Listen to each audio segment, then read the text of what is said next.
We have a hobby farm where we raise a lot of different animals: horses, cows, chickens, bees, and also I have a hobby of scuba diving. Carrie Brushcotter is a veterinarian with a great job at P&G. She's also someone with expensive hobbies.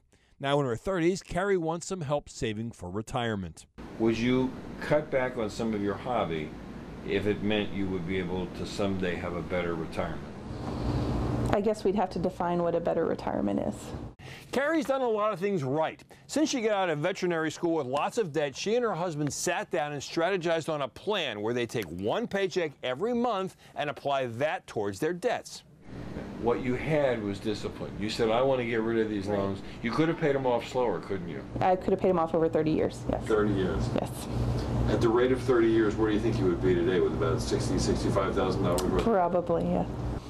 I changed jobs 2 years ago, and I had my 401k that I put, that I rolled over into a traditional IRA, but it was the time when the stock market was really starting to crash and things weren't going really well, and I don't feel like I have the knowledge at all to put that money where it needs to be.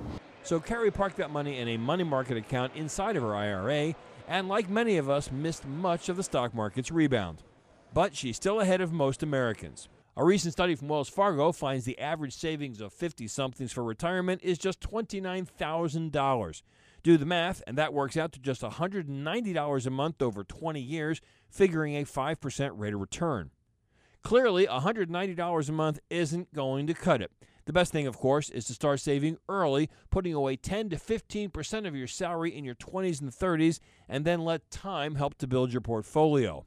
If you didn't quite manage that and you're in your 40s or early 50s, try to save at least 15% of your annual earnings. If you're in your 50s, you need to try to sock away 30% or more. Now remember, if you're 50 or older, you can contribute up to $22,000 to your 401k and up to $6,000 into a traditional or Roth IRA. This is especially critical if you sat out the market rebound like Carrie. You can't time the market, but Warren Buffett, the Oracle of Omaha, likes to say, be greedy when others are fearful, and be fearful when others are greedy. There's an investment theory called dollar cost averaging that's a good strategy for Carrie and probably for most of us. You invest a certain amount of money every month for a specific period of time.